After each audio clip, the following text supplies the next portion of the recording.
Hola Elías, mucho gusto en conocerlo. ¿Cómo le va? Gracias, igualmente, profe. Bueno, ya lo Ah, conocía desde antes, ¿verdad? Pero sí. sí, desde la primera sesión, de hecho. Este, muy bien. Antes de comenzar con la enfermo, ¿le pasó algo, Ricardo? Sí, amanecí a las 7 de la mañana con vómitos y pues aquí ando igual, ando tomando un té de UGC. Ok, muy bien. Detesto el té, pero provecho con. Yo también, de hecho lo tomo cuando está más frío. Vaya, vaya. En fin, esperemos que se recupere pronto. Hay una especie de interferencia o de sonido, de ruido ambiental, no sé qué. Alias, tu ventilador seguramente. Ah, ok. Déjame apago mi ventilador al revés, profe. Una disculpa. Sí, al cabo no está haciendo mucho calor todavía. Antes de comenzar la sesión y de revisar el tema, quisiera solicitarles su colaboración porque a las 11 de la mañana tengo eh, una breve reunión, no demora más de 5 minutos, me parece, alrededor de ese tiempo.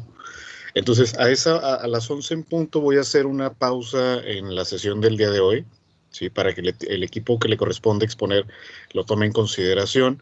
Terminada esta reunión, retomaremos el tema. Entonces, lo digo porque no crean que a esa hora se va a terminar la clase.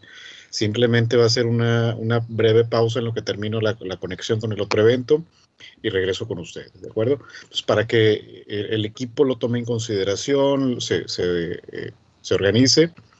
Y me parece que en este momento, que para esta sesión realizaremos la recapitulación hasta el final. ¿Sí? No haremos una especie de impasse, ¿sí? O digamos, de pausa intermedia, ¿sí? O al menos no para hacer comentarios, sino que los dejaremos para el final, ¿de acuerdo? Muy bien, permítame antes de iniciar la sesión, por favor, la grabación.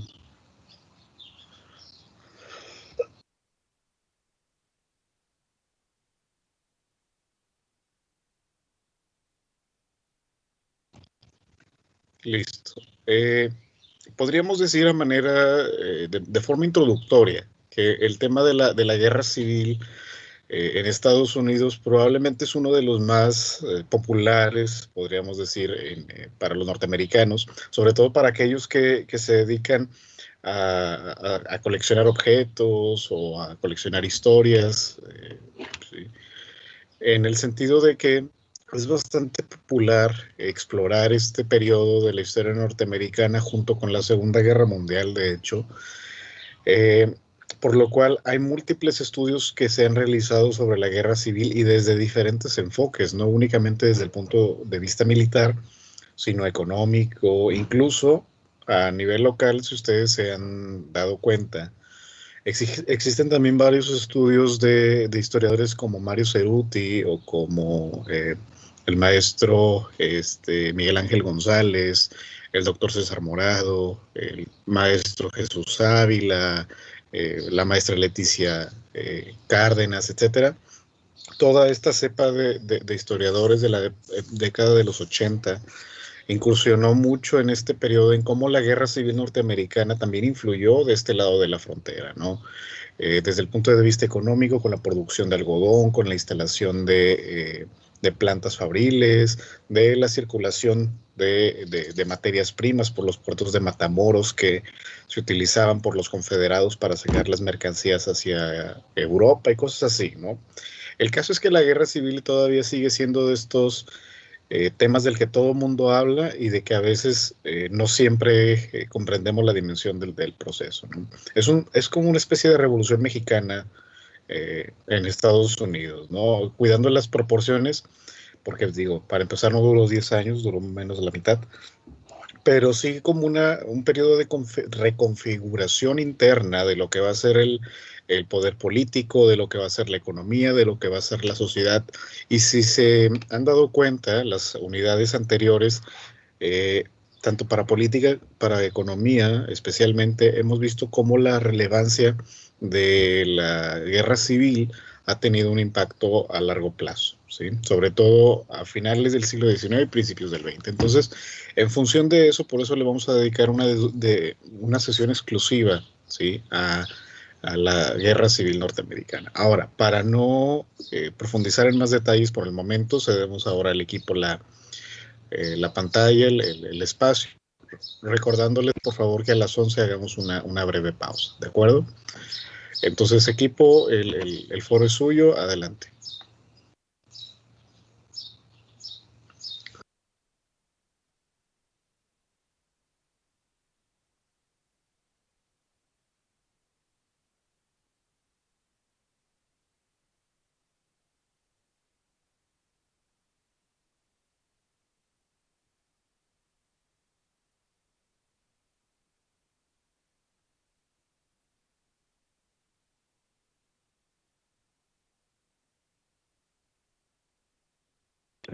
Producción, esa es otra, esa es otra. Producciones. Chis. Una disculpa, a ver, espérame. No sé cómo se está compartiendo eso. A ver.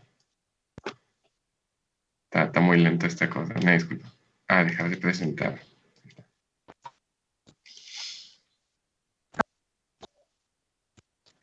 Nos equivocamos de...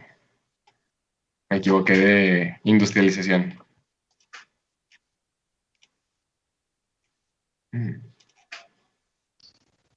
También es válida, así que no hay problema. A ver. Acá está pantalla compartida, es que estoy en ventana. Ok. Ventana, pestaña, ventana. Aquí está. Listo.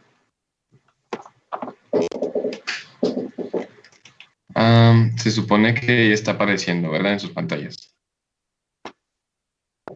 Sí, pilla. ¿Se ve? Ok. Bueno, en todo caso nos avisan si se deja de escuchar o si se deja de ver.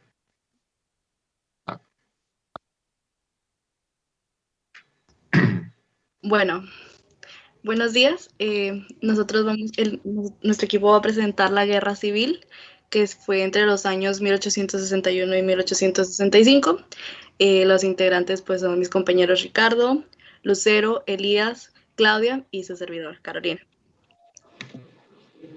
Bueno, primero que nada, hay que dejar claro qué fue lo que ocasionó esta guerra. Elías, ¿te puedo silenciar? Gracias. Bueno, primero que nada, uno de los antecedentes más importantes es la esclavitud, debido a que la esclavitud fue un factor que determinó la separación de los estados, de los norteños y los sureños. Esto debido a que los norteños tenían la ideología de que la esclavitud no era necesaria para progresar, para vivir, consideraban que era demasiado cruel y que no era necesario para ello. En cambio, los sureños tenían la idea de que era necesaria una esclavitud, que tenían que tener esclavos porque con eso podían progresar. Y a pesar de eso, no todos los sureños eran dueños de esclavos. De hecho, solamente son contadas las personas que tenían esclavos y tenían cierta cantidad.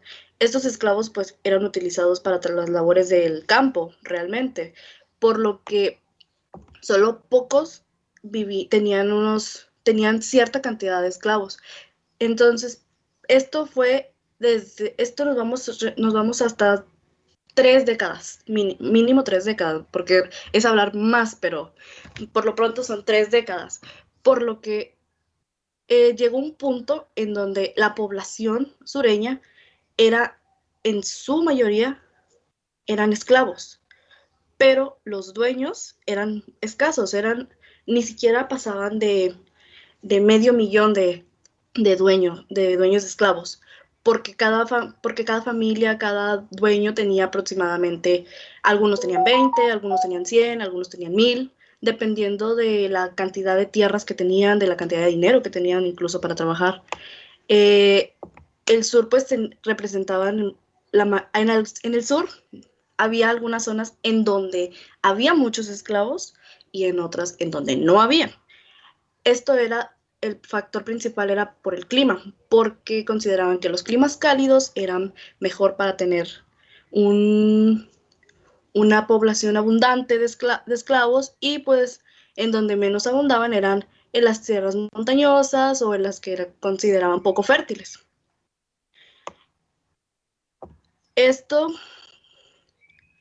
bueno, a esto también la esclavitud fue cada vez estableciendo más, y por eso es que a partir de ciertos años, en 1831, William Lloyd Garrison fue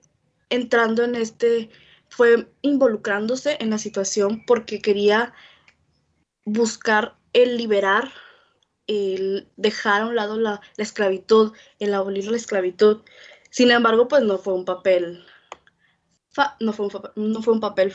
fácil, ni mucho menos, por lo que difícilmente lo consiguió. Sin embargo, sí buscó, porque sí lo buscó y sí se empezaron a unir a él varios personajes también, pero pues no, porque a pesar de todo existían también los esclavistas extremos, por lo que fue de ahí como se empezó a propiciar, a generar eso es como que el antecedente de la guerra, porque ya de ahí empezó a haber choques sobre la esclavitud, sobre los norteños que sí querían que se aboliera la esclavitud y los sureños que querían mantenerla, por lo que incluso el gobernador de California, de Carolina del Sur, declaraba que pues los esclavos son la piedra sillar de nuestro edificio republicano, porque consideraban que los esclavos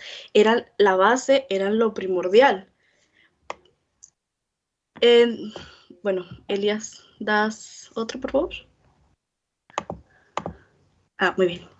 Bueno, primero hay que saber en qué se diferenciaban, por qué esa constante lucha. La lucha fue constante porque además hubo cambios en el norte, tanto de ideología como social, cultural, económica, incluso política. Principalmente el norte se manejaba con una mejor economía. Esto fue porque empezaron a llegar las industrias, hubo una mejor inversión en esas zonas, además que fue evolucionando, fue dejando atrás el desarrollo rural para convertirse en un desarrollo industrial, de ciudad, fue progresando. Sí existía la agricultura, pero ya en menor escala, porque lo principal y lo más fuerte fue la industria. Por lo que empezaron también incluso a las ciudades principales a florecer, a hacer mejor, a progresar y a hacerlas mayor pobladas. A esto pues también,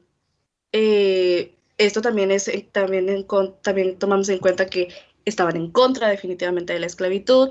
¿Por qué? Porque también todos los que iban a trabajar a las industrias pues tenían un salario, todos estaban asalariados, tenían derechos y trataban de, pues no decir que igual, porque al final es una lucha que no solamente fue de ese entonces ni que se terminó con la guerra de secesión, sino es solamente buscar eliminar la esclavitud. Oh. En cambio, Elías, ¿puedes cambiar, por favor? Muy bien. Gracias. En cambio, los del sur, pues difícilmente tuvieron una evolución. No, la evolución pues se quedó en lo rural, en mantener la agricultura. Tenían un comercio local, pero aún así lo poco que lograban transportar a nivel nacional, pues era realmente nada más mandarlo a la zona norte para que a su vez la zona norte ya mandara el producto hecho. como principalmente fue pues lo textil, la ropa. Entonces, al final tampoco convenía mucho porque salían perdiendo los sureños porque vendían en menor precio, pero y luego tenían que comprar, entonces salían perdiendo. También, pues, al ser partidarios de la esclavitud, pues ellos consideraban que era lo necesario para prosperar. Como muy pocos tenían acceso a los esclavos, pues para muchos sureños vivían pues al día y tenían apenas sus territorios y todo, pero consideraban que el empezar a adquirir esclavos ya era el subir de categoría de nivel social, por lo que porque esa era la lucha, por eso mantenían la esperanza de conservar los esclavos, porque consideraban que gracias a tener un esclavo, a tener 2 esclavos, ya iban a subir de nivel social, ya iban a mejorar su calidad de vida también, porque además, pues la mano de obra esclava, pues era muy barata. Por lo que, pues bueno, también, pues al ser el sur, a muchos empezaron a migrar, pero migraban hacia el norte. Entonces el sur también quedaba pues con grandes cantidades de tierras para aprovecharse y pues también muchos aprovechaban, muchos decidían quedarse en la vida rural para tener esa oportunidad de progresar, de aprovechar las tierras, para construir, para también vuelvo a lo mismo, a obtener algún esclavo y mejorar su posición, porque era la creencia de los sureños. Claro que esto pues también a los sureños se les suma la situación que pasaba recientemente con la unión de los estados que perdió México, que ganó con la guerra de México. Entonces, también la situación ahí era complicada. Y es a donde pasamos al siguiente punto, por favor, Elías. Bueno, el arreglo de 1850. El arreglo, pues, busca generar una posibilidad de mantener el equilibrio entre los norteños y los sureños, porque cada vez era más y más fuerte la separación. No, la ideología pues no coincidía y la situación pues en algún momento se sabía que podía llegar a la guerra, sin embargo trataban de evitarlo. Por eso es que empezaron a hacer algunos arreglos y el arreglo fue en 1850, el principal, en donde Henry Clay propuso pues principalmente los estados que acaban de anexarse estaban en constante pleito porque no sabían si debían ser o no ser esclavistas. Sin embargo, pues también estaban definiendo la nueva frontera porque también fue un proceso largo el definir la frontera.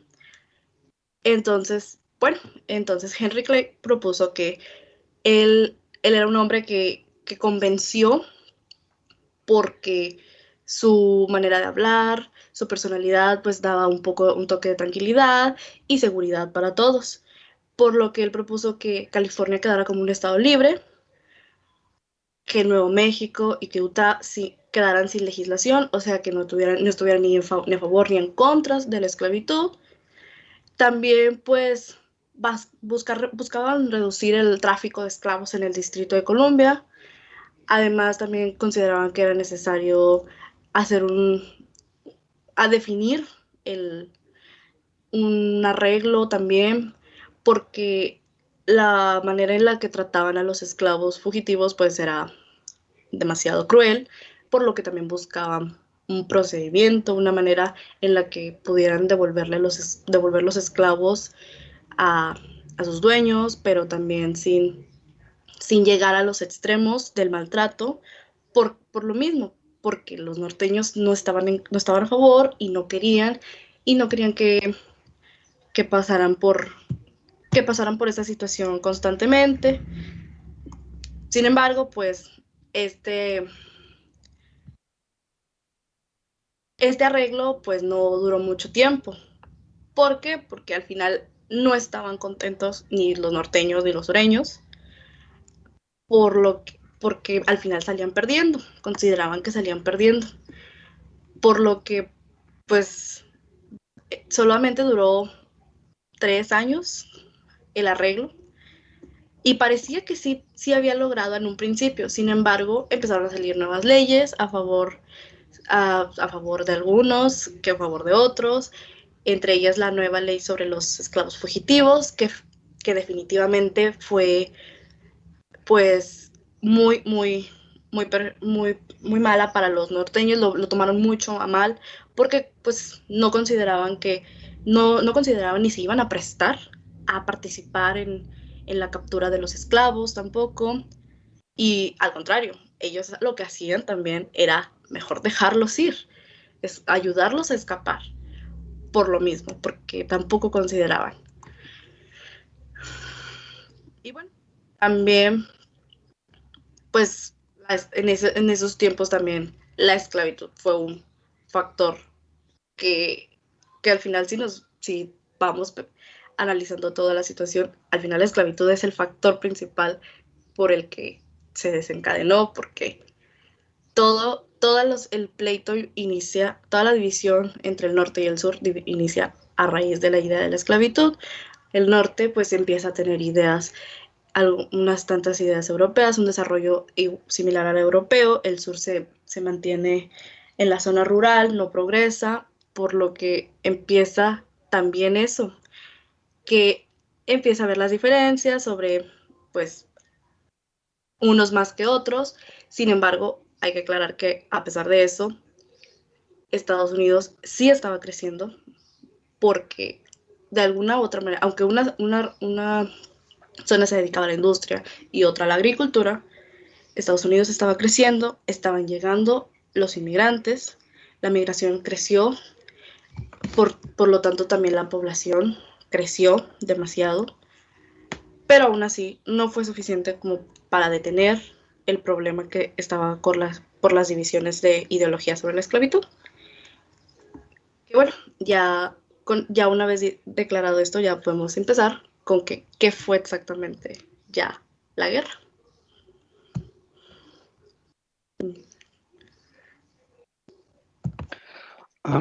Bueno, hubo un reacomodo, así que voy a pasar yo a explicar primero lo de la crisis política, por si cualquier cosa me enfermo más. Así que, por si de repente se nota que salta un poco, no sigue una línea, una disculpa por eso. Bueno, lo que pasaba en Estados Unidos principalmente, que hacía mucho hincapié mi compañera Carolina, es que los partidos y la política eran los que de verdad decidían. Ellos, hay que entender una cosa, obedecen a lo que la población les requiere y demanda. Por esta razón es que todo se maneja en un primer ámbito muy político, muy de tratos, mucho de debates, pero no es hasta la elección de Abraham Lincoln donde es elegido como presidente de los Estados Unidos, donde ya la cosa explota en un gran problema, porque para empezar estaba el Partido Republicano, que tenía una postura muy neutral respecto a la esclavitud, sí estaba en contra de ella, pero no eran firmemente antiesclavistas, se movían despacio y eran algo tibios, como se le diría en la actualidad. Luego el Partido Demócrata tuvo un problema muy grave que fue una separación. Ahorita que Carolina mencionaba Carolina del Sur, no, Dakota, perdón, hubo una división ahí donde los demócratas tuvieron que elegir, ok, yo apoyo al norte en el sentido de que no estoy en contra de la esclavitud, yo apoyo al sur, estoy a favor de la esclavitud. Por eso hay dos demócratas sur y un demócrata norte. Y por último está John C. Bell, que es la unión constitucional. A lo que se refiere es que él buscaba más que nada una unión, bueno, el mismo nombre lo dice, por medio de la negociación y una reformación de la Constitución. Dicho también, este partido llamado Unión Constitucional, una vez que perdió las elecciones y se declaró una guerra, norte y sur, pues desapareció. También había otro partido, pero no pinta mucho aquí porque no consiguió nada, literalmente ningún voto que era, bueno, dato curioso, sí consiguió como 300,000 votos, 200,000, si no me equivoco, que era un partido que de secesión, literalmente con ese nombre que apelaba a que el sur se separara del norte. Pero bueno, lo que aquí es importante resaltar es que Abraham Lincoln gana un partido y gana el norte, no gana el sur. Esto fue la gota que derramó el vaso, ya que el sur sabía que no tenía esperanzas en ese debate de la esclavitud porque también su voz no iba a ser escuchada.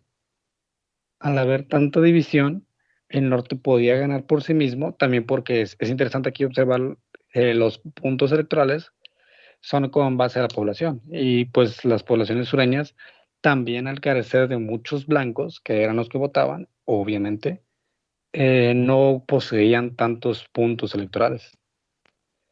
Es puesto que, bueno, y también los territorios en gris que no tienen jurisdicción, por eso tampoco contaban.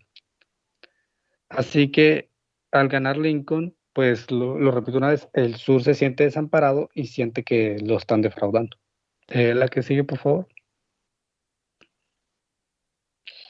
Aquí va.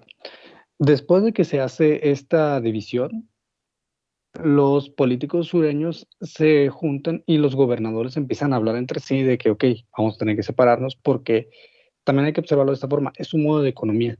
Si los sureños tienen bastantes plantaciones de algodón y de caña de azúcar por las costas, porque la tierra se lo permite, y le quita la esclavitud, entonces va a tener que pagarle a pobladores negros, va a tener que, no sé, darle algunas garantías, y eso es más caro que simplemente tener un esclavo negro que esté trabajando y que tenga hijos y siga siendo esclavos.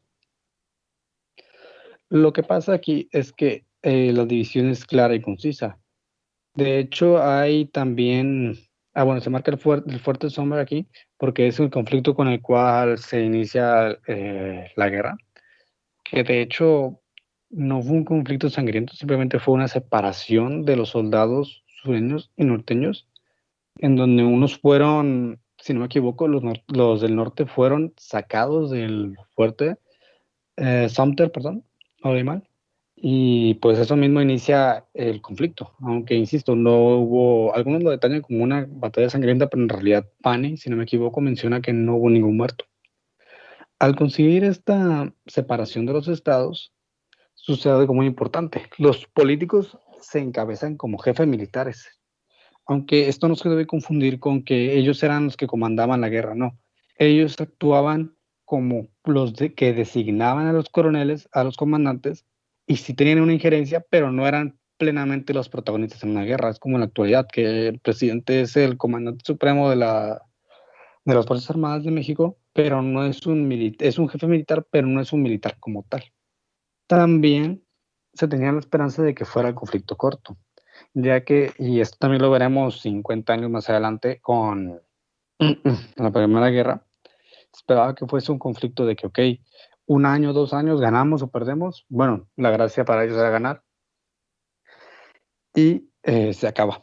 De hecho, hay fotografías o dibujos, no recuerdo bien, una disculpa, de los trenes de donde se iban los sureños a los campos, o sea, al camino al campo de batallas con los norteños, donde tenían burlas o cosas de Washington, allá vamos, como si fuese a ser algo fácil llegar, o ellos estaban sonriendo, incluso porque no se respiraba ese espíritu pues, espíritu de muerte.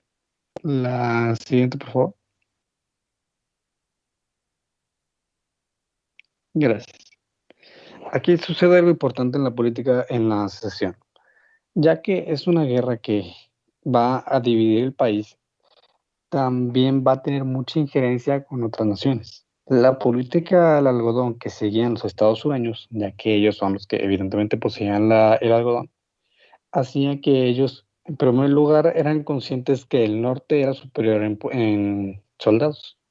Así que buscaron apoyo de Gran Bretaña y Francia a cambio de algodón, ya que también las importaciones y exportaciones se vieron limitadas.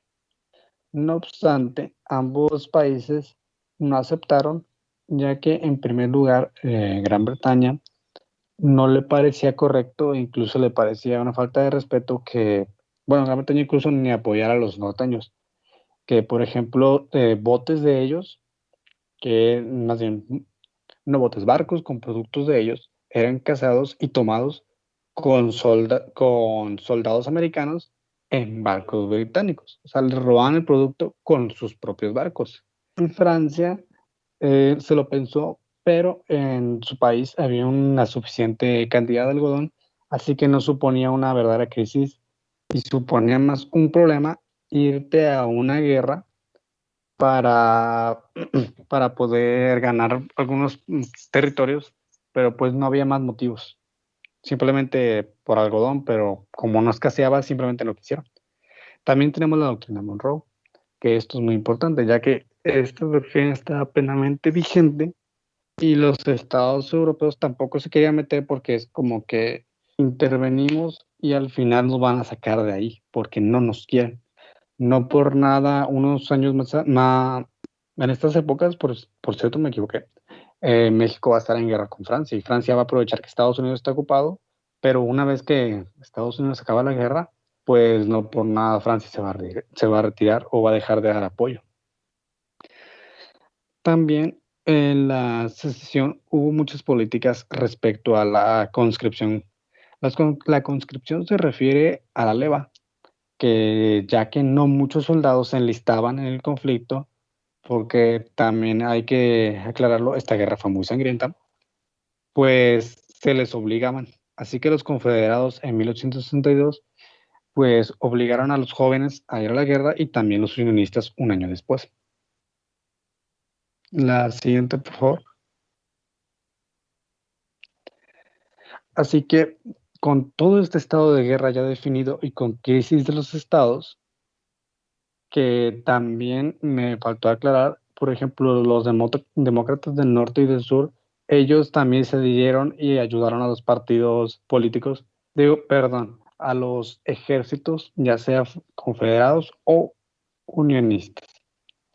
Esto es importante porque en la política de la secesión hubo una eliminación de los partidos, ya que estos pues suponían un problema a la hora de discutir.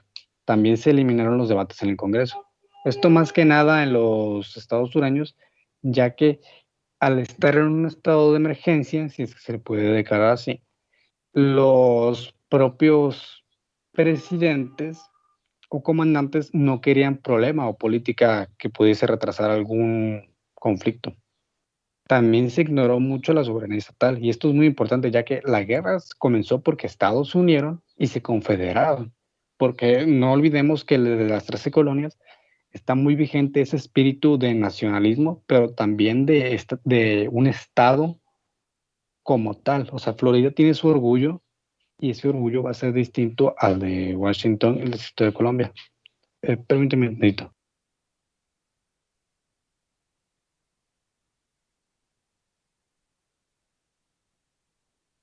Ah, una disculpa. También se suprimió el habeas corpus. ¿Qué se refiere a esto? Son procedimientos, de hecho lo escribí aquí en letras pequeñas, son procedimientos los cuales un juez a la hora de tener algún arrestado o alguna persona bajo algún cargo puede pedir y solicitar bajo qué cargo me están arrestando. No obstante, esto no se refiere simplemente a personas. Ellos lo hacían en general con materias primas y productos. Es decir, si Lincoln o Robert E. Lee, que Robert E. Lee era el principal comandante de los confederados, necesitaban algún producto, simplemente lo tomaban y después podía eh, preguntar a un juez o incluso se saltaban esa opción, ya que era un estado muy crítico porque los productos escaseaban. También los políticos ya por fin tomaron un mando militar, es decir, ellos ya dirigirían plenamente las acciones porque por lo menos del lado de Lincoln veían un fracaso en cómo estaban manejando la guerra y cómo no se podía lograr ese ataque final o esa opción de vencer al enemigo. La siguiente, por favor. Perdón, equipo, vamos a hacer una pausa, espero que no demore más de 5 minutos y en un momento retomamos este tema, ¿de acuerdo? Muchas gracias. Sí.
Si pudieran continuar, por favor, con su exposición.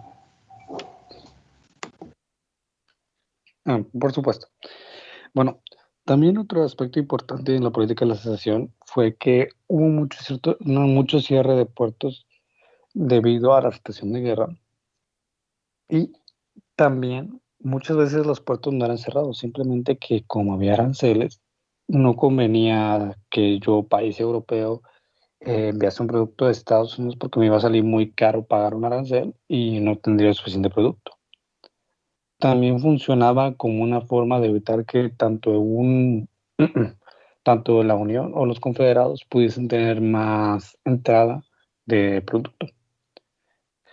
Sobre esto incluso se hicieron lo típico, una declaración de impuestos, porque el Estado necesita dinero para financiar una guerra y el pueblo la va a pagar, aunque el pueblo sea la víctima.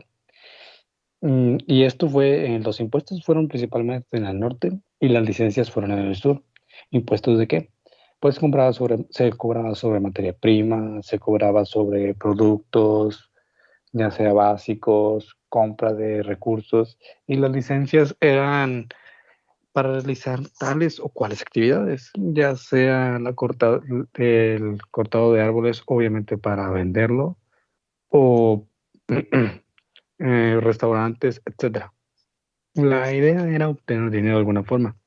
Incluso, casi a un modo bíblico, los sueños cobraban un diezmo, lo cual, no sé, resulta peculiar debido a que, pues, era una comunidad muy religiosa. Siguiente, por favor.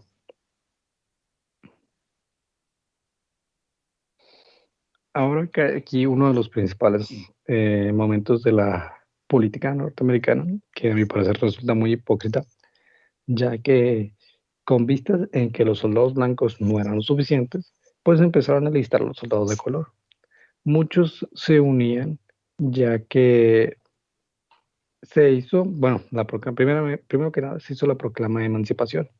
Lincoln, siendo el presidente, dijo, ok, los Estados Unidos, por más que se separaron, siguen siendo, o sea, los sigue reconociendo como estados suyos.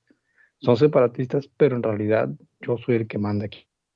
Así que él hace la proclama de emancipación y dice que todos los esclavos que estén en los sitios sureños podrán ser libres y que jamás podrán ser vueltos a ser esclavos o cazados por esclavistas para que vuelvan a ser esclavos, como pasaba muchas veces de que un esclavo del sur escapaba al norte y posteriormente lo iban y lo buscaban y lo cazaban. Muchos soldados también se unieron con los norteños pensando que iban a poder pelear por su libertad, pero muchas veces era, ok, peleas, ganamos, perfecto, pero en el norte pues sigue habiendo esclavos. O sea, si bien estaba mal visto y la ley no lo permitía, pues si yo tenía un esclavo del sur y lo llevaba al norte, seguía siendo un esclavo, va por la ley, por la jurisdicción. Así que muchos del norte, muchos lados sureños que fueron al norte, eh, seguían siendo esclavos porque no había una regulación de ley.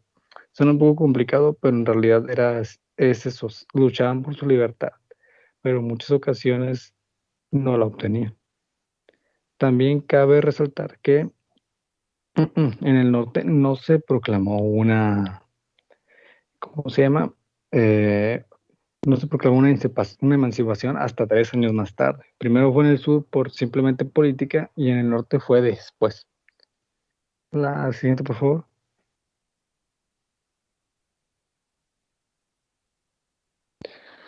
Aquí cabe algo muy importante para la hora de observar la política estadounidense, que son las dos caras que Lincoln muchas veces ha tomado. En la primera se observa a Lincoln vestido del tío Sam, a su izquierda está un congresista de su partido y a su derecha está Robert E. Lee, que era el general de los confederados.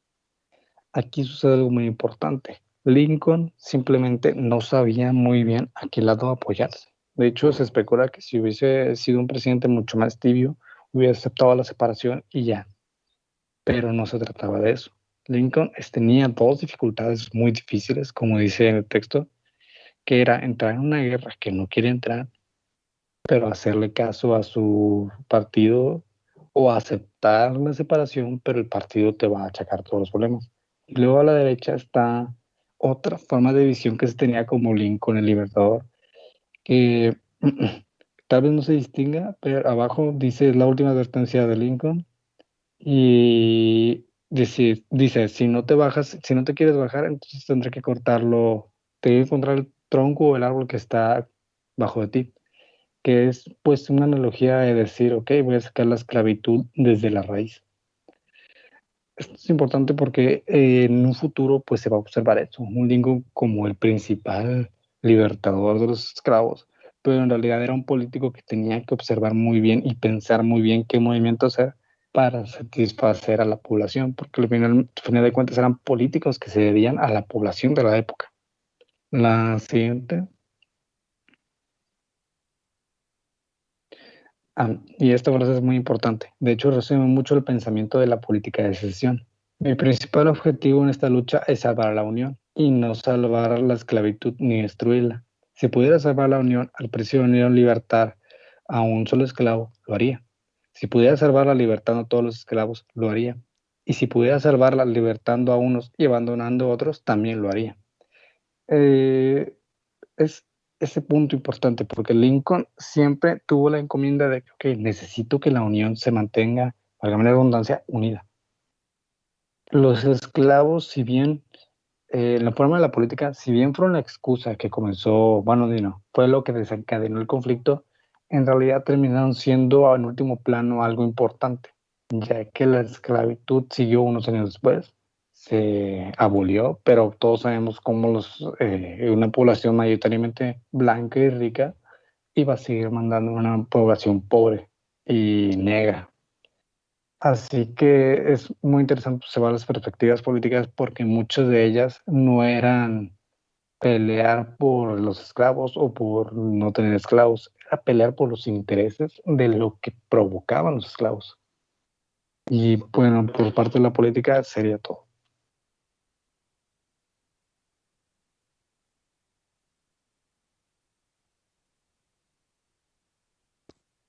Buenos días, ¿me escuchan? ¿Hola? Sí, se escucha. Sí se escucha. Excelente. Gracias, gracias. Me dicen si me escucho medio extraño, si tienen alguna duda. Bueno, compañero, vamos a proseguir ahora rápidamente con los aspectos económicos y militares. Ya nos introdujeron pues bastante bien nuestros compañeros Carolina y Ricardo. Y bueno, pues algunas generalidades económicas de este periodo es que, bueno, fueron 4 años de pelea, 1861 hasta 1865, y pelearon alrededor de 3 millones de hombres, tanto de un lado como del otro, y mueren alrededor de 620,000. En cuanto a costos de daños totales, no solo en cuanto a infraestructura, sino también en cuanto a barcos, en cuanto a acorazados, en cuanto a material de guerra, todo eso, alimentaciones, reservas, pues se costó más de 6,000 millones de dólares. Entonces, pues definitivamente fue una guerra muy, muy costosa, incluso para la época. Y como ya vimos con el panorama político de nuestro compañero Ricardo, pues sabemos que fue una guerra demasiado desafiante para un gobierno que su base de impuestos pues realmente estaban limitados solamente al mercado exterior, o sea, a la aplicación de aranceles, la aplicación de estas políticas, tienen un nombre, de impuestos sobre las importaciones, pues ahora tener que buscar otros medios para poder sostener las batallas, la guerra, tanto para los confederados como para los unionistas, pues definitivamente sería algo desafiante. Y vamos a ver después cuál es la relevancia de esto. Sobre los estados de la Unión, pues ya entendemos que los estados del norte pues eran los industrializados, y pues para sostenerse, pues aplican estos impuestos sobre las materias primas y la transformación. Su sistema, que esto es importante, esta guerra se vuelve una guerra claramente de ideología política y de ideología, bueno, como ya vimos, lo secundario fue la ideología abolicionista, pero fue algo muy secundario. Pero lo principal fue una guerra de ideologías económicas. El norte con el sistema capitalista obrero y el sur con el sistema esclavista. ¿Por qué? Porque lo vemos que el 20% de los ingresos del norte venían de ingresos del gobierno y la Confederación solamente logró recaudar como el 1% de ingresos, porque estos impuestos se aplicaban sobre todo a la materia exterior en el sur, y en el norte pues eran un poco más autosuficientes. El norte de hecho tenía esta iniciativa de una banca central, el sur tenía una iniciativa de una banca federal. En el norte, pues los banqueros llamaban a los estadounidenses a que compraran bonos, a que invirtieran, a que jugaran, ¿no? Ahí, con esta economía. Y pues a través de eso sí lograron recaudar alrededor de 500 millones de dólares por esta venta de papel moneda, que después, hasta cierto punto creo que reconocen los autores, sobre todo Eric Kapani, sí elevó un poco la inflación, pero no tanto como en el sur, que ahí sí se elevó la inflación por los cielos. En el norte, al ser industrializado y al ser más autosuficiente, se podía dar cierto lujo de estas medidas proteccionistas. Antes, de hecho, pues sabemos que ellos querían aplicar esto para todos los Estados Unidos, y pues el sur, al depender mucho del mercado exterior con la exportación de algodón, pues era como que, ok, eso no nos va a afectar muy bien, ponerle ciertos impuestos porque nos puede arruinar la exportación, ya que también otros países nos imponen aranceles, pero pues el norte estaba pensando en su sistema industrial, entonces pues ahí vemos esa asintonía, ¿no? Y pues en el norte el abolicionismo se vuelve una estrategia más táctica, como dijo Ricardo, pues si la obra de mano depende del esclavismo en el sur, pues una manera de quitarla pues es a través del abolicionismo, ¿verdad? El punto aquí era deshabilitar lo más rápido la economía del sur y sobre todo hacer que no pudieran sostener la guerra, que vamos a ver después, esta táctica económica se volvería una táctica militar.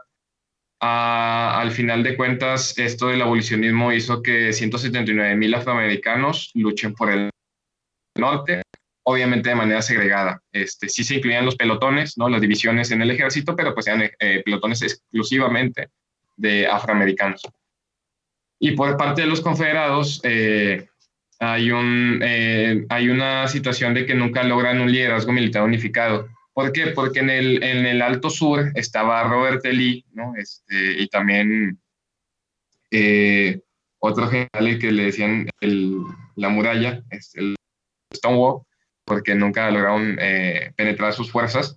Entonces, en el norte sí había ese prestigio, pero en el oeste vamos a estar viendo que es donde empiezan a atacar los unionistas, pues ahí no les estaba yendo muy bien. Entonces, mientras en un lado resistían muy bien, en otra parte había un regionalismo muy arraigado de los respectivos generales.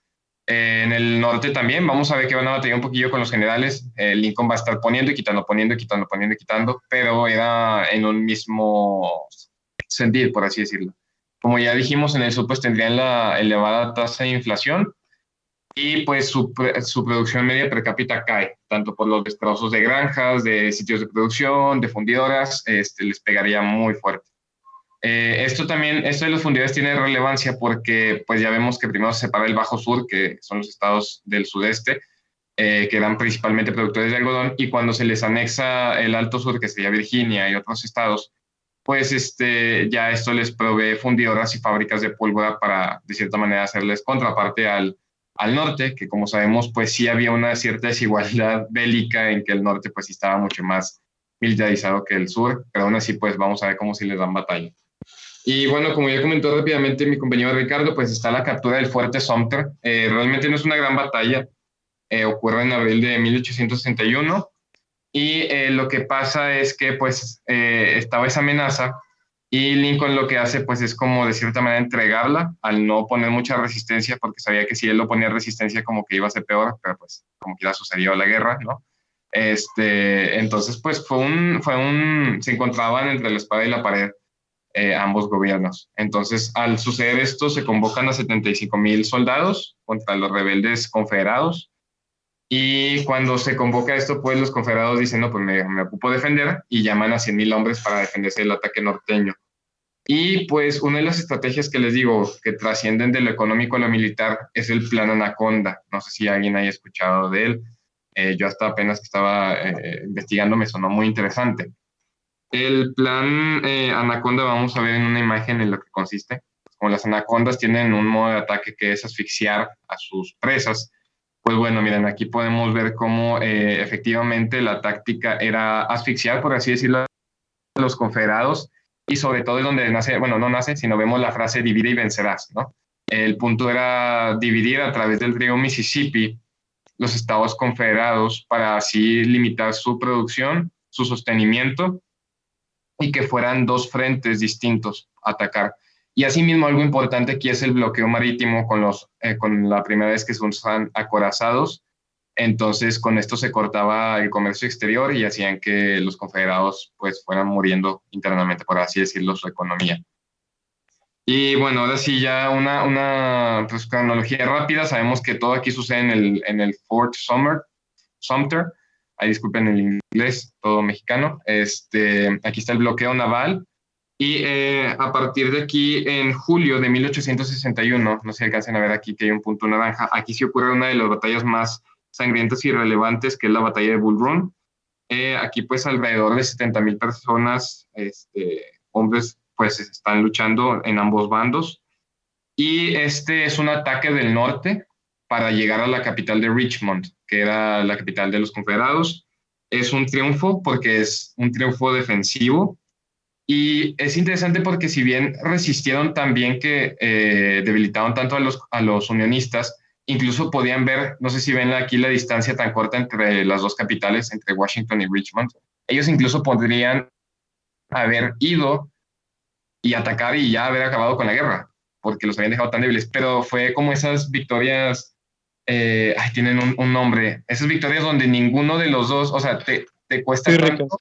Victorias Pírricas. Gracias, ese es el término. Muchas gracias, compañero. Donde los dos terminan tan mal que ni siquiera pudieron los confederados aprovechar esa oportunidad e ir hacia Washington. Entonces, porque estaban tan débiles ambos ejércitos.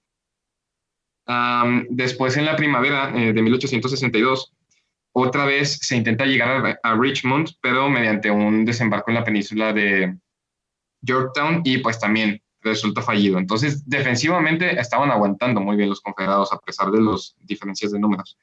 En marzo de 1862, ahora sí, empiezan las batallas con los acorazados, cuando el acorazado Virginia, que era de parte de los confederados, ataca los barcos de las costas de Virginia, y pues inmediatamente ahora los unionistas preparan sus acorazados, empezando con el acorazado USS Monitor, que es el que aparecía en esta imagen, con estos, así eran antes. Y así pues empieza esa batalla y pues también resulta en un empate, ¿no? Después sucede la batalla de Shiloh en el oeste, cuando a través de los frentes principales, les digo, uno era el del norte, que estaba atacando para llegar a la capital, y otro empieza a atacar por el oeste. Y uno de esos es el de la batalla de Shiloh. En abril de 1862 mueren y se hierren y alrededor de 24,000 hombres. Al mismo tiempo, por este frente de los ataques navales y de los bloqueos, se logra tomar el puerto de Nueva Orleans, que era importantísimo para el comercio exterior. Y asimismo, si logran ver, aquí está el río Mississippi, y esto hace que puedan acceder a la desembocadura del río Mississippi para empezar esta división que sucede desde el norte y asimismo también desde el sur. Entonces empieza esa división de los confederados. Esto deja de 782 muertos y heridos y 6,000 capturados. Después, acá en el norte, otra vez en Maryland, sucede lo que se conoce como la batalla de Antietam. Ahora sí es donde empieza la primera batalla ofensiva de los confederados. Ya no se están defendiendo, ya van a la ofensiva. Intentan ir desde cruzar el río Potomac en Pensilvania, que está como por aquí, si no me equivoco, y pues también a ellos los rechazan los unionistas. Ahora los defensivos son los unionistas y los rechazan también, que mueren más de 3,500 estadounidenses en ese intento de asedio en septiembre de 1862. Esto resulta como pérdida total para los confederados. Finalmente, en Gettysburg hay un enfrentamiento en este mismo tiempo, porque pues, después de que cruzan el río, pues los soldados confederados tuvieron que retirarse de nuevo a Virginia con sus tropas diezmadas. el 4 de julio de 1863.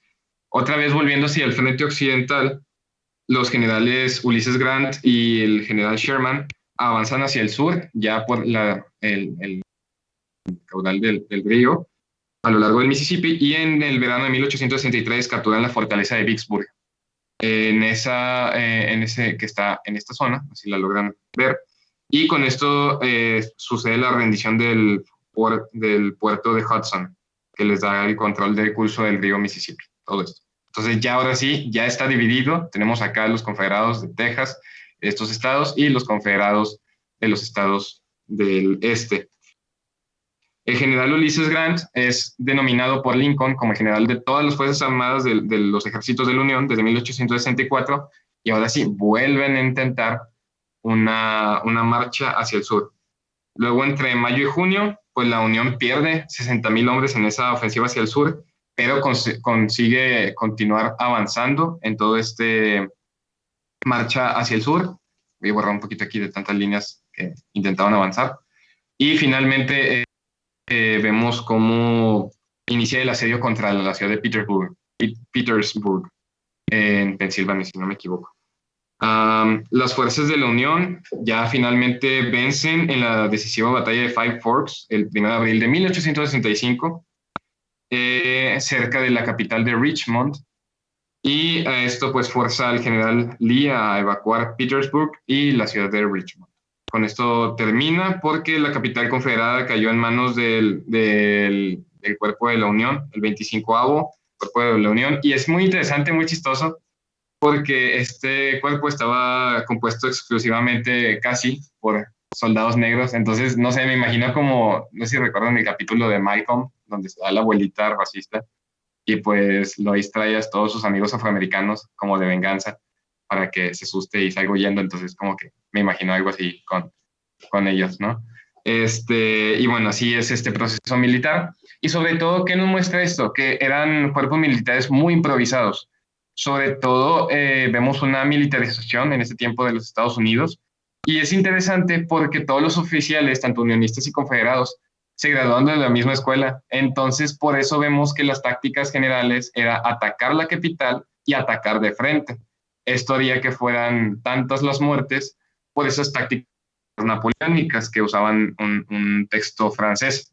También vemos que se introducen las armas de repetición, semiautomáticas, los rifles, los cañones estriados, las balas Minié, y esto produce que los tiros sean más exactos, más mortales.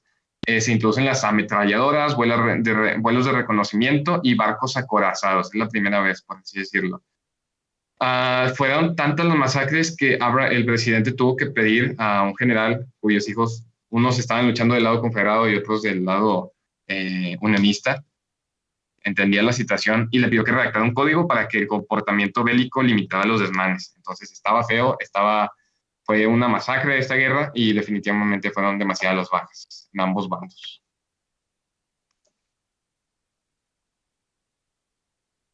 Bueno, ¿ahí me escuchan? Sí. Bueno, gracias. Bueno, como vamos a ver ya un poquito ya de lo social dentro de lo que fue esta guerra, sí, en la batalla de Gettysburg, abarcando esto, se me olvidó ponerlo aquí, disculpen, por eso ahorita lo corrijo y cuando la subamos ya va a estar corregido. Ahí, en la vida del soldado en Gettysburg, porque explicarlas de todas sería muy tardado porque fueron 10 batallas, siendo la 10ª batalla de la guerra, fue la más sangrienta, ya que tuvo 51,000 bajas. Las otras sí abarcaban entre 28,000, como dice Elías, también tuvo muchos decesos ya por parte también de los navíos y ya por parte de tierra. Pero aquí cuando un soldado fallecía, era enterrado ahí justo donde ya moría, ya yo no teniendo en sí una lápida, pero en sí en los hospitales o en la casa de Mary Thompson sí fue que una vez el profe lo mencionó. Yo creo que, no sé si se acuerda, profe, que mencionó una vez a Mary Thompson, pero no lo abarcamos en la clase, ya que sí se salió un poquito. Pero ella también enterró a personas cerca de su casa, no en Gettysburg, pero ya como el general Lee tomó su casa como un cuartel para todos sus soldados, si era ya todo su domicilio, imagínense una casa llena de, como si fuera un cementerio, ¿verdad? Pero no con una lápida en sí, sino todos los cuerpos enterrados. Y también se tiene ya la estimación de esa cantidad que les comento de 51,000 bajas, pero los decesos no están registrados todos por completo, vayan, sí deben de faltar unos cuantos, pero en la librería del Congreso, sí, en la biblioteca del Congreso, perdón, sí se tienen los registros de que no, casi todos no tuvieron la dicha de tener una tumba. La siguiente, Elías, por favor. Muy bien.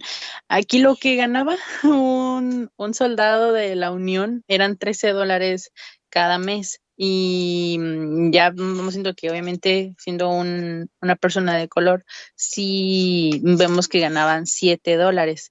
Pero también un soldado raso ganaba menos también, pero lo que era lo feito era que los soldados rasos no tenían mucho derecho al mismo sueldo, vaya, no recibían su pago por mucho tiempo y ellos ganaban también $7, pero aún siendo blanco o negro, pero ya un raso confederado, mejor dicho, un raso confederado sí ganaba esos $7 también, pero como les comento, no les pagaban casi siempre. La siguiente, Lía.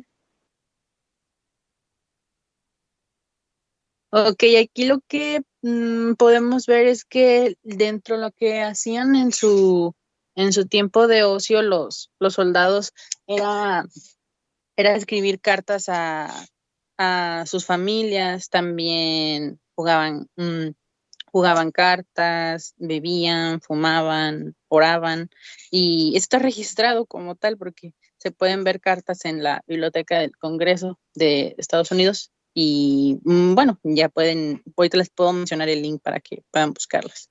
La siguiente, Elías.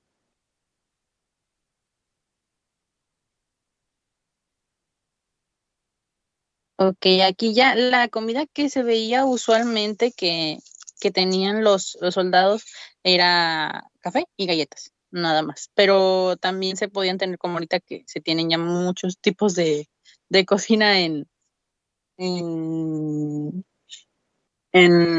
¿cómo se llama? Se me fue la palabra.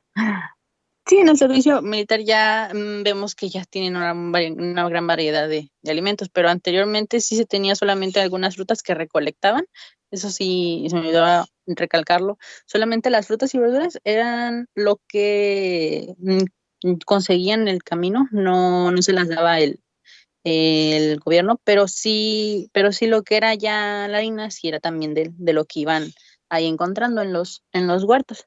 Pero también viendo la edad promedio que tenía un soldado de la Unión, eran 25 años. Lo que tenemos de ya un soldado confederado, no hay una información definitiva. Esto sí está recalcado en la Biblioteca del Congreso, que no hay una edad aproximada para un soldado ya confederado. La siguiente, Lía. Muy bien, aquí lo puse así, sé que se ve feo, pero quería que vieran la imagen porque está detallada a cómo era en ese tiempo. Pero aquí lo que una mujer, vemos ya el papel de la mujer en la guerra, pero como enfermera, no como soldado. Ahorita vamos a abarcar como soldado, pero como enfermera era que tenían que tener una edad aproximada de 35 y 50 años. También tenían que tener buena salud. También esto me dio risa porque era de apariencia sencilla. O sea, tenía que ser decente la señora o señorita. Y ya, bueno, tiene 35, puede ser todavía señorita. Pero el tener también un mínimo de 3 meses de, de servicio para poder estar ahí, sí era también importante. Y también hacerle caso a tus supervisores y bueno, acatar las regulaciones que pedía ya el gobierno. Y esto podía postularse a través ya de comisiones sanitarias o los superintendentes, como menciona aquí, como Dorotea Dix. Esta señora llegó a mencionar, y cito, que las mujeres tenían que usar vestidos negros o marrones sin aros, sin joyas ni cosméticos. Aunque era muy alta la variedad de cosméticos, sí era muy poca, pero, pero sí tenía que tener ese porte, ¿verdad? Y como vemos también más de 21,000 mujeres sirvieron en los hospitales de la Unión y un 10% fue de afroamericanas para los confederados. Y también podemos ver que muchas se unían para estar cerca de sus esposos y así poder ayudarlos en ese proceso y también saber si en algún momento fallecían o seguían vivos. La siguiente, Elías. Porfis. Gracias. Bueno, una de las más famosas enfermeras fue Claire Barton y aquí ella, imagínense una señora en una carreta que vaya por todos los campos de batalla que podía ver. Ahí ella iba ayudando a los enfermos o heridos o personas que ya habían fallecido y estaban propensas o no estaban propensas a ser ahí, pero también el gobierno no le había dado ningún permiso para hacer esto. Pero después, cuando vieron que ya ella estaba ayudando mucho a las personas que ya estaban ahí en el campo de batalla, sí prefirieron darle ese permiso para que ya sin ningún impedimento pudiera estar ahí para todos ellos. Y esta imagen es de la Biblioteca del Congreso y bueno, así ahorita está bueno, editada. La siguiente.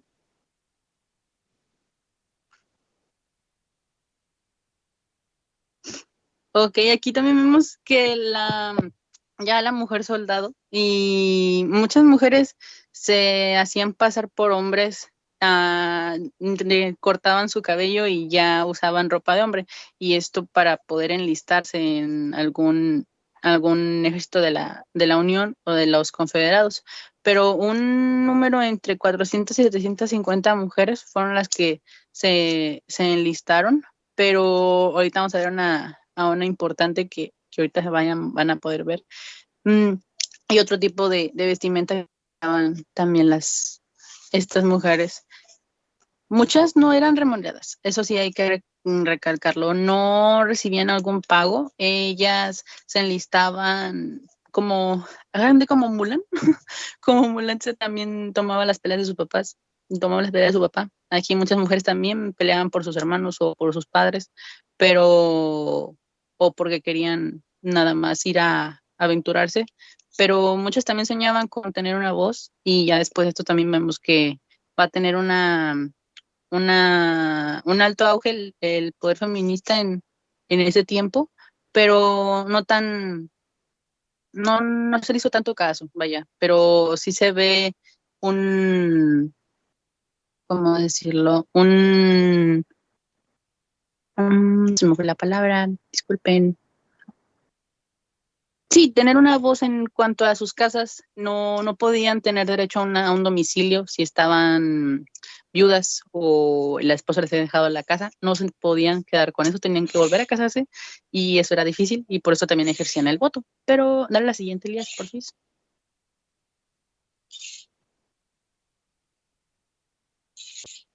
Muy bien, aquí también vemos otro ejemplo de la ropa que se puede llegar a usar en ese tiempo. Aquí vemos a una mujer con la vestimenta normal y también, disculpen el ruido, y, y también ya la vemos con ropa de militar.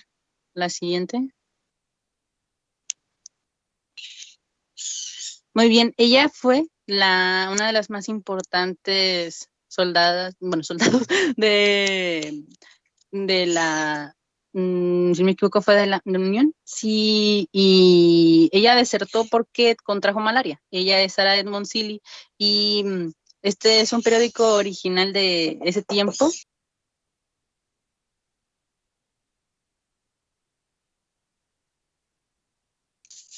Disculpen. Y también ella era canadiense, pero huyó a Estados Unidos. No sé qué pasó con mi micrófono, perdón. Huyó a Estados Unidos porque querían arraigarle un matrimonio arreglado. Y ella tomó el nombre de de Franklin Thompson. Y ella sirvió 2 años en el segundo cuartel de infantería en Michigan. Pero, como les comento, ella fue dada de baja del servicio porque contrajo malaria, pero como no quería que la descubrieran, ella desertó. Y cuando terminó la guerra, fue la única mujer que pudo recibir una pensión ya de soldado veterano y ya siendo la única con este beneficio. Era lo importante. Ahorita vamos a ver una imagen de ella. La siguiente, Elias. 15 minutos, equipo. Sí. Discúlpeme. Sí, y ella es Sarah Monti. Y ya es todo.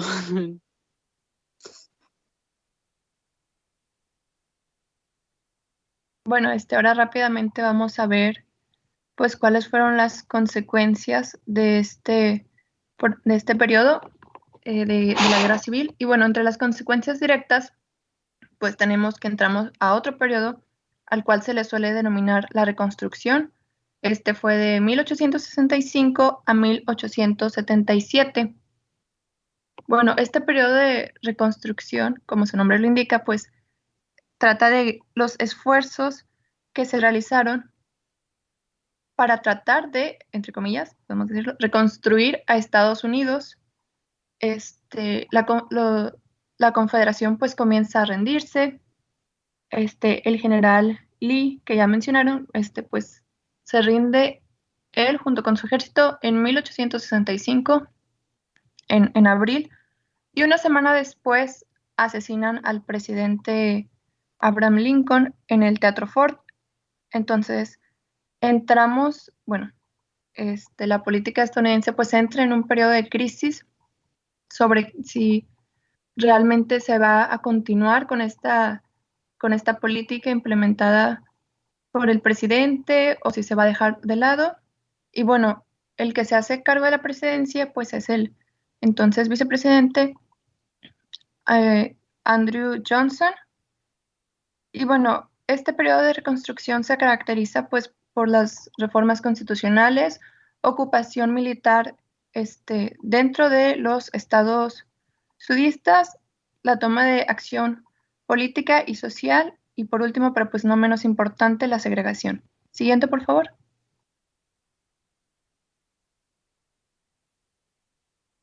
Bueno, esta nada más es una imagen de los hombres que se destacan, ¿no? Dentro de este movimiento de los derechos civiles de las personas afroamericanas. Podemos ver al presidente Abraham Lincoln,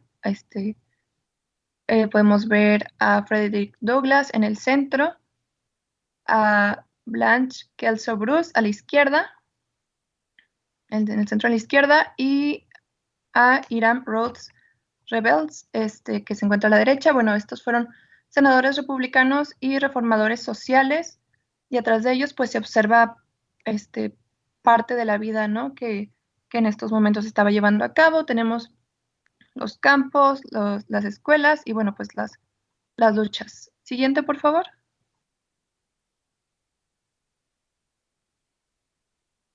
Bueno, pues se termina esta guerra civil y pues se supone que ahora los esclavos afroamericanos son libres. Entonces, bueno, ahora que se convierten en personas libres, pues, ¿qué es lo siguiente que deben hacer? Muchos de ellos emprendieron acciones, principalmente pues simbólicas, podríamos decir, para tratar de alejarse de este sentimiento de esclavitud. Comenzaron a hacer cosas que pues antes no podían. Entre ellas pues se encuentra la compra de perros, armas, alcohol. Se comienzan a abandonar las plantaciones y la gente pues trata de comprar sus propias tierras para así ellos poder pues producir y plantar lo que ellos quieran. Se mudan hacia las ciudades y los pueblos. La gente organiza sus propias iglesias. Comienzan a casarse pues con quienes ellos querían y a formar sus propias familias. Algo muy importante es que la tasa de alfabetización aumenta entre 1865 y 1900. en un 400%. Y bueno, pues se le da la oportunidad a los afroamericanos a aparecer pues en puestos públicos. Estos puestos pues podrían ser de gobernador, vicegobernador, secretario de Estado, tesorero, superintendente, senador y congresista. Todo esto pues eran pues mejoras positivas, ¿no? Para la población afroamericana, pero ellos se veían limitados por dos cosas, la pobreza y la resistencia. Dentro de la pobreza, bueno, pues porque la mayor parte de la población afroamericana pues se encontraba en una situación de pobreza, muchos de ellos, especialmente en el sur, se convirtieron en pues jornaleros, seguían trabajando en el campo, mientras que la resistencia la vemos de parte de los ciudadanos blancos. Ellos estaban muy en contra de todos estos cambios que estaban ocurriendo. Y bueno, una de las acciones que se toman pues es la creación del Freedmen's Bureau, en una organización creada por el Congreso en 1865. Esta pues era una solución temporal para facilitar la transición de la gente de esclavos a pues ciudadanos libres. Este estuvo a cargo del general Oliver Howard, que bueno, también él se encargó de ayudar y luchar por la educación afroamericana, estableciendo muchas escuelas públicas donde podían recibir pues educación, y más tarde pues se abrieron también universidades, específicamente diseñadas pues para la asistencia de afroamericanos. Siguiente, por favor.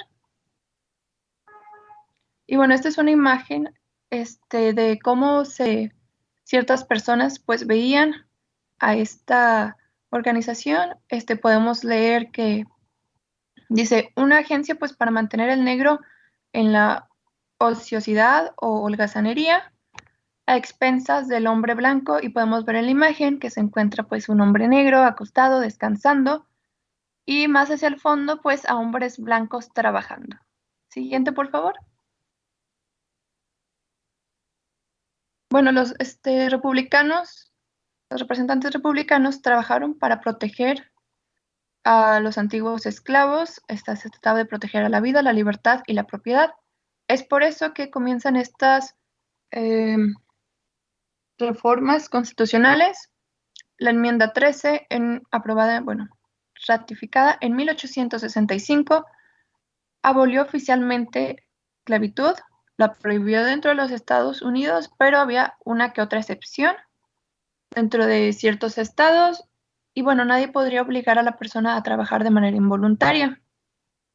La 14ª enmienda, en 1868, bueno, pues define que todo nacido o naturalizado dentro del territorio estadounidense y bajo su jurisdicción es un ciudadano estadounidense. Todas estas personas pues se tienen que encontrar protegidas bajo la ley, bajo la misma ley. Y la 5ª enmienda pues habla acerca de los derechos de los ciudadanos, los derechos a votar. Se supone que toda persona, sin importar su raza, color o si fueron esclavos o servidumbre, pues podía votar. Y bueno, también existe, bueno, una respuesta a todas estas enmiendas fueron los códigos negros. Los códigos negros eran ilegales, pero pues se implementaban principalmente en el sur, y a estos limitaban los derechos de la población que recientemente pues se había emancipado. Restringían su capacidad de comprar bienes y de moverse libremente. Siguiente, por favor. 5 minutos, equipo. Sí, bueno, también vemos pues que los ciudadanos blancos se resistieron a abandonar pues estos principios de supremacía blanca y trataban de mantener la desigualdad. Surgieron grupos como el Ku Klux Klan, los Caballeros de la Camisa Blanca y los Camisas Rojas, que pues sembraron el terror dentro de la población afroamericana. Atacaban escuelas, atacaban iglesias, atacaban negocios, golpeaban a la gente, asesinaban a personas, y también mataban pues a los animales que les pertenecían a estos grupos. Y bueno, pues realmente la Constitución protegía a los agresores más que a los grupos afroamericanos, pues muchos de estos crímenes quedaban impunes, y se negaba que hubiera sanciones para estos tipos de agresiones. Siguiente, por favor. Y bueno, hacia la década de 1870 vemos que pues las personas, especialmente personas blancas, comienzan a cansarse de este periodo de reconstrucción, la resistencia de la población blanca a todos estos cambios, la violencia de los supremacistas iba en aumento, al igual que la ambivalencia de los políticos republicanos que pues realmente no estaban haciendo mucho por ayudar, la autoridad judicial y el peso de la dependencia económica, es decir, muchas de estas organizaciones dedicadas a ayudar a los afroamericanos pues provenían de los impuestos del gobierno, también algunas veces eran ayudados por organizaciones cristianas, pero pues la gente cuestionaba mucho de dónde provenía este dinero. Y para 1876 ocurre algo al que se le denomina como Compromiso de 1877, y es en donde se negocia el triunfo del candidato republicano Rutherford Hayes. Bueno, pues la gente ya se estaba cansando un poco de los republicanos y para la presidencia de 1877 se dice que pues el realmente ganador fue el demócrata,